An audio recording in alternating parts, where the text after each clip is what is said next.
Hi friends, ನಾನು ನಿಮ್ಮ ನಿಶ್ಚಿತ. Welcome back to my channel. ಇವತ್ತಿನ ರೆಸಿಪಿ ಒಳಗೆ ಒಂದು ರೈಸ್ ರೆಸಿಪಿನ ನಿಮ್ಮ ಜೊತೆ ಶೇರ್ ಮಾಡತ್ತೀನಿ. ವೆರಿ ಈಸಿ ಆ್ಯಂಡ್ ಕ್ವಿಕ್ಕಾಗಿ ರೆಡಿ ಆಗ್ತೈತಿ, ಅಷ್ಟು ಟೇಸ್ಟಿಯಾಗಿರ್ತೈತಿ. ಬೆಳ್ಳುಳ್ಳಿ ಮೆಣಸ್ ರೈಸ್. ನಾನು 2 ಚಾನಲ್ ಅದಾವು. ಒಂದು ನಿಶ್ಚಿತ MS ಲಾಗ್ ಚಾನಲ್, ಇನ್ನೊಂದು ನಿಶ್ಚಿತ MS ತಿನಿಸು ಕಟ್ಟೆ ಚಾನಲ್. 2 ಚಾನಲ್ನು ಸಬ್ಸ್ಕ್ರೈಬ್ ಮಾಡ್ಕೊಂಡ ವೀಡಿಯೋಸ್ನ ನೋಡಿರಿ, ಶೇರ್ ಮಾಡಿರಿ, ಲೈಕ್ ಮಾಡಿರಿ. ಬರ್ರಿ ವಿಡಿಯೋನ ನೋಡ್ಕೊಂಡು ಬರೋಣಂತ. ಫಸ್ಟಿಗೆ ಒಂದು ಬಾಳ್ಗಿ ಬಿಸಿ ಮಾಡ್ಕೊಂಡು ಅದಕ್ಕೆ 1 ಚಮಚದಷ್ಟು ಎಣ್ಣೆ ಹಾಕ್ಕೊಂಡು, ಎಣ್ಣೆನೂ ಕೂಡ ಚಲೋತ್ನಂಗೆ ಫಸ್ಟ್ ಕಾಯಿಸ್ಕೊತೀನಿ. ಎಣ್ಣೆ ಕಾದ್ಮೇಲೆ 1 ಚಮಚದಷ್ಟು ಶೇಂಗಾ ಕಾಳು ಹಾಕ್ಕೋತೀನಿ. ಆಮೇಲೆ 1 ಚಮಚದಷ್ಟು ಕಡಲೆ ಬೇಳೆನ ಹಾಕ್ಕೋತೀನಿ. 1 ಚಮಚದಷ್ಟು ಉದ್ದಿನ ಬೇಳೆ ಹಾಕ್ಕೋತೀನಿ. ಮೀಡಿಯಮ್ ಫ್ಲೇಮ್ನಾಗ ಗೋಲ್ಡನ್ ಬ್ರೌನ್ ಆಗೋ ಮಟ್ಟ ಕಾಳುಗಳನ್ನು ಚಲೋತ್ನಂಗೆ ಫ್ರೈ ಮಾಡ್ಕೋತೇನಂತ. ಭಾರಿ ಮಸ್ತ್ ಅಂದ್ರೆ ಮಸ್ತ್, ಈಸಿಯಾಗಿ ಅಷ್ಟು ಟೇಸ್ಟಿಯಾಗಿ ರೈಸ್ ಇರ್ತೈತಿ. ಟಿಫನ್ ಬಾಕ್ಸಿಗೆ ಅಂತ ಹೇಳ್ಬೋದು, ಮತ್ತು ಬ್ರೇಕ್ಫಾಸ್ಟ್ ರೈಸ್ ಅಂತಲೂ ಹೇಳ್ಬೋದು ನೋಡ್ರಿ.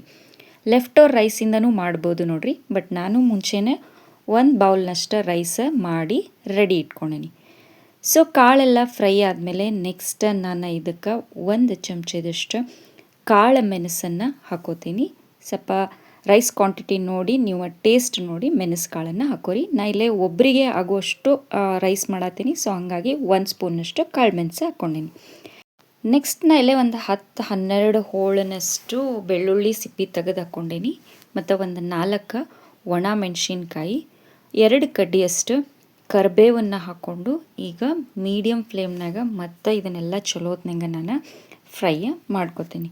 ಸೊ ಬೆಳ್ಳುಳ್ಳಿ ಜಾಸ್ತಿ ಹಾಕೋರಿ, ರೈಸ್ ಭಾಳ ಟೇಸ್ಟ್ ಅಂದ್ರೆ ಟೇಸ್ಟಾಗಿ ಬರ್ತೈತಿ. ಸೊ ಇದಿಷ್ಟು ಚಲೋತ್ನಂಗೆ ಫ್ರೈ ಆದಮೇಲೆ ನಾನು ಇದಕ್ಕೆ 1 ಚಮಚದಷ್ಟು ಬಿಳಿ ಎಳ್ಳನ್ನು ಹಾಕೋತೇನಂತ. ಲಾಸ್ಟಿಗೆ ಎಲ್ಲ ಫ್ರೈ ಆದಮೇಲೆ ಮೆಣಸಿನ್ಕಾಯಿ, ಕರಿಬೇವು, ಬೆಳ್ಳುಳ್ಳಿ ಎಲ್ಲ ಕಾಳುಗಳು ಫ್ರೈ ಆದಮೇಲೆ ಗ್ಯಾಸ್ ಆಫ್ ಮಾಡೋ ಟೈಮ್ನಾಗ ನಾನು ಇದಕ್ಕೆ 1 ಚಮಚದಷ್ಟು ಬಿಳಿ ಎಳ್ಳನ್ನು ಹಾಕ್ಕೊಂಡು ಗ್ಯಾಸ್ ಆಫ್ ಮಾಡಿ ಅದು ಬಿಸಿನಾಗನ ಎಳ್ಳುಗಳನ್ನು ಫ್ರೈ ಮಾಡ್ಕೋತೇನಂತ. ಸೊ ಅಷ್ಟು ಕಾಳೆಲ್ಲ ಫ್ರೈ ಆಗೈತಿ, ಮಸಾಲೆ ರೆಡಿ ಆಗೈತಿ. ಇದು ಸ್ವಲ್ಪ ತಣ್ಣಗಾದ್ಮೇಲೆ ಇದನ್ನು ನಾವು ಮಿಕ್ಸಿ ಮಾಡ್ಕೊಂಡು ಬಂದು ಆಮೇಲೆ ರೈಸಿಗೆ ಒಗ್ಗರ್ಣಿನ ರೆಡಿ ಮಾಡೋಣಂತ. ಸೊ ಹುರಿದಿರೋದು ಅಷ್ಟು ತಣ್ಣಗಾಗೈತಿ. ನಾ ಈಗ ಇದನ್ನು ಒಂದು ಮಿಕ್ಸಿ ಜಾರಿಗೆ ಹಾಕ್ಕೊಳತ್ತೀನಿ. ಸ್ವಲ್ಪ ತಣ್ಣಗಾದ್ಮೇಲೆ ಹಾಕೋರಿ, ಅಂದ್ರೆ ಮಸಾಲೆ ಫ್ರೆಶ್ ಆಗಿ ಚಲೋ ಆದಂಗೆ ಇರ್ತೈತಿ. ಸೊ ಇನ್ನೂ ಮತ್ತು ಫುಲ್ ಫೈನಾಗಿ ಪೇಸ್ಟ್ ಮಾಡೋದು ಬೇಡ, ಲಿಟ್ಲ್ ಬಿಟ್ ತರಿಯಾಗಿ ಇರಬೇಕು. ಈ ಥರ ನಾನು ಮಾಡಿ ನಿಮಗೆ ತೋರ್ಸತ್ತೀನಿ, ನೀರು ಮಿಕ್ಸ್ ಮಾಡಬೇಡ್ರಿ. ಸೊ ನೆಕ್ಸ್ಟ್ ಈಗ ನಾನು ಕಾಳು ಹುರ್ಕೊಂಡಂಥ ಬಾಳ್ಗಿಗೆನ ಒಂದು ಅರ್ಧ ಚಮಚದಷ್ಟು ಎಣ್ಣೆ ಹಾಕ್ಕೊಳತ್ತೀನಿ. ಯಾಕಂದರೆ ಅದರೊಳಗೆ ಆಲ್ರೆಡಿ ಆಯಿಲ್ ಕಂಟೆಂಟ್ ಇತ್ತು, ಸೊ ಹಂಗಾಗಿ ಸಾಕು ಅರ್ಧ ಚಮಚೆ. ನಿಮಗೆ ಬೇಕಿದ್ರೆ ನೆಸಸರಿ ಇದ್ರೆ ಹಾಕೋರಿ. ಎಣ್ಣೆ ಕಾದ್ಮೇಲೆ ನಾವು ಒಂದು ಸ್ವಲ್ಪ ಅಂದರೆ ಒಂದು 2-3 ಚಿಟಿಕೆಯಷ್ಟು ನಾ ಇದಕ್ಕೆ ಜೀರಿಗೆ ಹಾಕ್ಕೊಂಡಿನಿ. 1 ಕಡ್ಡಿಯಷ್ಟು ಕರಿಬೇವು, 1 ಒಣ ಮೆಣಸಿನ್ಕಾಯಿ ಮತ್ತು ಮೀಡಿಯಮ್ ಸೈಜದ 1 ಉಳ್ಳಾಗಡ್ಡಿನ ಉದ್ದುದಕ್ಕೆ ಸಣ್ಣದಾಗಿ ಕಟ್ ಮಾಡಿ ಹಾಕ್ಕೊಂಡಿನಿ. ಜಸ್ಟ್ ಫಾರ್ ಒಗ್ಗರ್ನಿಗೆ ಮೆಣಸಿನ್ಕಾಯಿ ಮತ್ತು ಕರಿಬೇವು. ಸೊ ಇದನ್ನಿಷ್ಟು ಚಲೋತ್ನಂಗೆ ಫ್ರೈ ಮಾಡೋಣಂತ.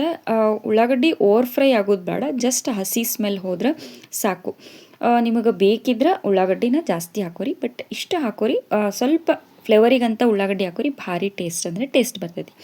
ರುಚಿಗೆ ತಕ್ಕಷ್ಟು ಉಪ್ಪನ್ನು ಹಾಕ್ಕೊಂಡೀನಿ. ನೆಕ್ಸ್ಟ್ ನಾವು ರೆಡಿ ಮಾಡಿ ಇಟ್ಕೊಂಡಂಥ ಪೌಡರ್ ಏನಿತ್ತಲ್ಲ ಅದನ್ನು ಹಾಕ್ಕೊಳತ್ತೀನಿ. ಪೌಡರ್ ನಿಮಗೆ ಜಾಸ್ತಿ ಅನ್ಸಾತೈತಿ ಅಂತಂದ್ರೆ ಸ್ವಲ್ಪ ಕಡಿಮೆನೂ ಹಾಕೋರಿ. ನಾನು ಅಷ್ಟು ಮಾಡಿದ್ದು ಪೌಡ್ರು ಒಂದು 2.5 ಚಮಚದಷ್ಟು ಆಗಿತ್ತು. ಅದನ್ನಷ್ಟು ಪೌಡರ ಹಾಕ್ಕೊಂಡು ಉಳ್ಳಾಗಡ್ಡಿ ಜೊತೆ ಅದನ್ನು ಚಲೋತ್ನಂಗೆ ನಾನು ಮಿಕ್ಸ್ ಮಾಡತ್ತೀನಿ ನೋಡ್ರಿ. ಭಾರಿ ಮಸ್ತ್ ಟೇಸ್ಟ್ ಬರ್ತೈತಿ. ಒಂದು ಸಲ ಮನೆಯೊಳಗೆ ಟ್ರೈ ಮಾಡಿರಿ, ಮತ್ತೆ ಮಾಡ್ಕೊಂಡು ತಿನ್ನಬೇಕು ಅನಿಸತಿ. ಟಿಫನ್ ಬಾಕ್ಸಿಗೆ ವೆರಿ ಈಸಿ ಆ್ಯಂಡ್ ಕ್ವಿಕ್ಕಾಗಿ ರೈಸ್ ರೆಡಿ ಆಗ್ತೈತಿ ನೋಡ್ರಿ. ಸೊ ಮೊದಲನೇ ರೆಡಿ ಮಾಡಿ ಇಟ್ಕೊಂಡಂಥ 1 ಬೌಲ್ನಷ್ಟು ರೈಸನ್ನು ನಾನು ಇದಕ್ಕೆ ಹಾಕ್ಕೊಳಕತ್ತೀನಿ. ಈಗ ಒಗ್ಗರ್ಣೆ ಜೊತೆ ರೈಸ್ ಚಲೋತ್ನಂಗೆ ಮಿಕ್ಸ್ ಆತಂದ್ರೆ ರೈಸ್ ಸರ್ವ್ ಮಾಡೋಕೆ ರೆಡಿಯಾಗಿ ಬಿಡ್ತೈತಿ ನೋಡ್ರಿ.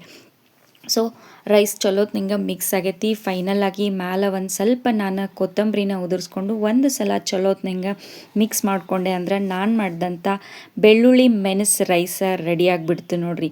ಬರೀ ಇದನ್ನು ಒಂದು ಪ್ಲೇಟಿಗೆ ಸರ್ವ್ ಮಾಡಿಕೊಂಡು ಟೇಸ್ಟ್ ಮಾಡೋಣಂತ. ಸೊ ನಾನು ಮಾಡಿದಂಥ ಬೆಳ್ಳುಳ್ಳಿ ಮೆಣಸು ರೈಸ್ ರೆಡಿಯಾಗೈತಿ ನೋಡ್ರಿ. ಈಸಿ ಆ್ಯಂಡ್ ಕ್ವಿಕ್ಕಾಗಿ ಅಷ್ಟು ಟೇಸ್ಟಿಯಾಗಿ ಇರ್ತೈತಿ. ನೀವು ಮನೆ ಒಳಗೆ ಒಂದು ಸಲ ಟ್ರೈ ಮಾಡಿರಿ. ಟೇಸ್ಟ್ ಹೆಂಗಿತ್ತಂತ ಹೇಳಿ ನನಗೆ ಕಮೆಂಟ್ ಸೆಕ್ಷನ್ನಾಗ ತಿಳಿಸ್ರಿ. ನಾನು 2 ಚಾನಲ್ನು ಸಬ್ಸ್ಕ್ರೈಬ್ ಮಾಡ್ಕೊಂಡ ವೀಡಿಯೋಸ್ನ ನೋಡಿರಿ, ಶೇರ್ ಮಾಡಿರಿ, ಲೈಕ್ ಮಾಡಿರಿ. ನೀವು ನನ್ನ ವಿಡಿಯೋನ ಲೈಕ್ ಮಾಡೋದ್ರಿಂದ ನನ್ನ ವೀಡಿಯೋಸ ಭಾಳಷ್ಟು ಜನರ ಮಟ್ಟ ರೀಚ್ ಆಗ್ತಾವೆ ನೋಡ್ರಿ. ನನಗೆ ಸಪೋರ್ಟ್ ಮಾಡಿರಿ. Thank you.